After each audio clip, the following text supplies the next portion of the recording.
Primordia is a game that knows how to make a first impression.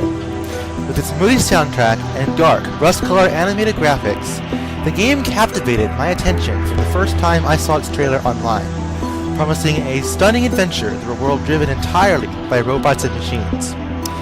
While Primordia's premise is superficially derivative of games such as Machinarium, as well as films like WALL-E and Robots, it promises a darker and more grown-up take on this well-worn yet still compelling concept.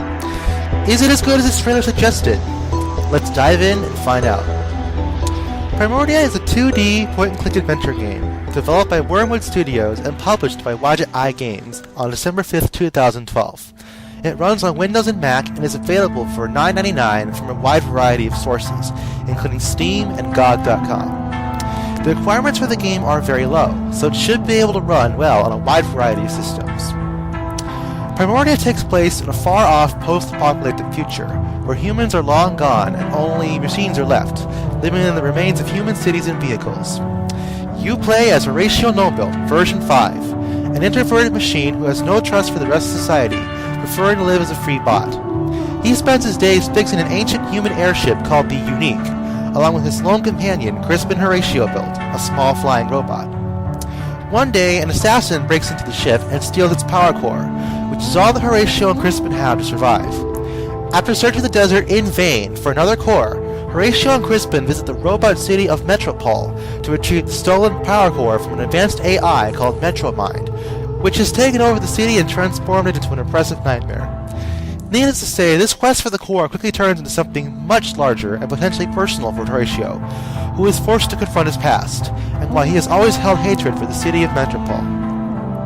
The punches of Primordia's storytelling don't lie in the actual plot itself, which is quite simplistic, but rather the complex backstory and intricate details which make up the world. Broken airships, tanks, and guns on the planet's surface suggest how the humans may have disappeared. Lights are dim and the skies are always gray with pollution. Metropole shines like a beacon on this dark landscape, beckoning machines of free energy and safety for all. What's most impressive is how Wormwood Studios has really thought out how this world of robots works, and has really come up with some cool and in-depth details for robot society. I can't spoil these here, but the fascinating nature of the world and the way it slowly reveals its secrets to the player is the driving force which kept me playing this game. Primordia deals with some pretty heavy topics within this all-robot world.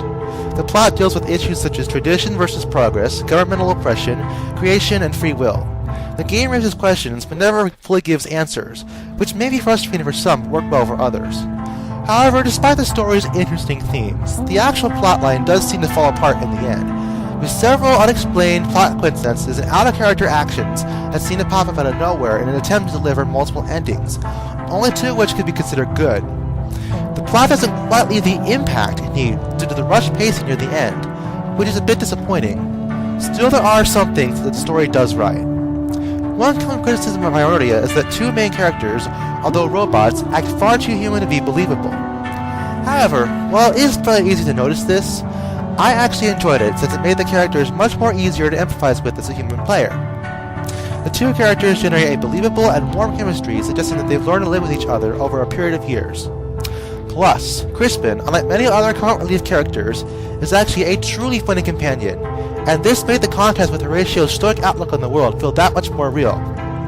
Indeed, the character writing as a whole is pretty impressive.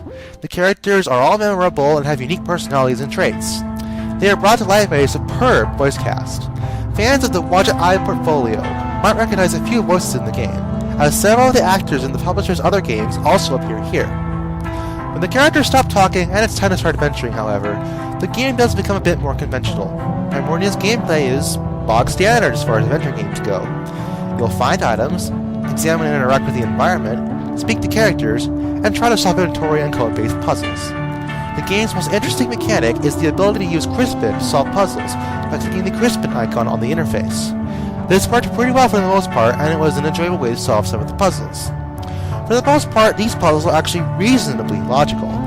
Few, if any of the puzzles, require ridiculous leaps in logic to figure out, but they're not so obvious either that you'll know what to do right away. The main challenge you'll face in Primordia, however, is actually finding the stuff that you need to solve the puzzles. Some of the items are a bit too well hidden, resulting in situations where you'll know exactly what needs to be done, but have no way of knowing where the pieces you need are. Some of the item hotspots are ridiculously small, I had to use a walkthrough occasionally to make sure that I didn't miss anything. One interesting thing that Primordia does with a few puzzles is give you an element of choice, with multiple solutions. A few tasks in the game can be skipped entirely if you solve puzzles a certain way. One particular puzzle early in the game, if not solved correctly, can directly affect the game's ending, so be sure to look at the walkthrough to make sure if you're doing it right. Characters can live or die depending on the choices that you make in certain situations. Primordia attempts to make these puzzles easier to solve, and it does this in two ways. First, you can click on Crispin at any time for a hint. However, he will only give you hints occasionally, which is a smart feature that prevents you from abusing the hint mechanic, while occasionally serving up some great Crispin wisecracks. However, the hint system is broken, as Crispin will sometimes give hints to things that either you already did or haven't done yet, which breaks the fairness of the hint system. It's still a good, usable system, but it's hard not to notice this lack of polish. Crispin is not your only source of information, however. Early in the game, you acquire a datapad, which is a smartphone-like device. This device automatically stores all the information regarding characters, the environment, and codes. Some puzzles require you to look at the pad to find information that you need to solve them. It also allows you to catch up with the story and characters in case you forget or don't understand what has happened. This is one of Primordia's best features, and it's something that I wouldn't mind seeing in future games. It also contains a map which you can use to jump between locations at any time, which is convenient when you have to backtrack, and you will be backtracking a lot, especially in the second half of the game. The biggest problem with the gameplay is the interface. It takes far too many clicks to access the inventory and get items out of it. The interface is clunky and slow to use, and it makes solving the more complex inventory puzzles a bit of a chore. Many game critics like to point out that many of today's games rely on a brown and gray color scheme in order to convey realism, and don't make use of the full color palette that today's monitors and hardware can afford. Primordia's visuals, unfortunately, won't do anything to silence these critics. As you can probably see by now, this game is very, very brown. Ironically, however, the rust-colored landscapes of Primordia give the game a surrealistic and fantastical feel, heightened by the occasional use of some bright color. Primordia is, in many ways, a great-looking game, managing to convey a richly cinematic feel despite the game's low-resolution graphics. This is achieved with the use of careful ambient lighting, close-ups of the game's characters, and occasional parallax scrolling. That said, the game's dark brown color scheme does have it looking rather samey at times. It can also make finding certain objects a pain, as they can blend in with the brown backgrounds. In addition, character animations are often stiff and limited, and the thick, complex-style outlines surrounding characters clash with the more painterly backdrops. Primordia's visuals do end up getting the atmosphere of this bleak world across, but I certainly wouldn't mind a bit more color and life here and there. The game's moody soundtrack, composed by Nathan Chambers, is one of the most beautiful I've heard in quite some time. The swooping synth lines, ambient echoes, and distorted chords paint a musical picture that perfectly evokes the world of this game. This is not a percussive or driving score by any means, but it's a melancholy one suited for the game's slow pace. That said, there is a song in the end of the game with vocals, and the off-key vocals of the singer do make it hard on the ears. Primordia is a pretty good game. I found it to be a little flaws that prevented it from achieving the great status I thought it would based on seeing the trailer. The interface is clunky, the story is rushed, the visuals are listless, and the hint system is broken.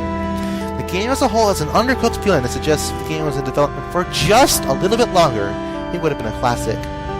Still, it's worth trying a demo to see if the world and content interests you, but it's a shame that Primordia never really lives up to the expectations that I had in mind for it. I would still recommend Primordia, but only after playing through the publisher's other adventure games first. Primordia gets a 6.5 out of 10 rating. It doesn't matter if you don't know the way, you can still take a step. To stay still is to regret. If you know the way, then you can keep a map there in your mind, where you can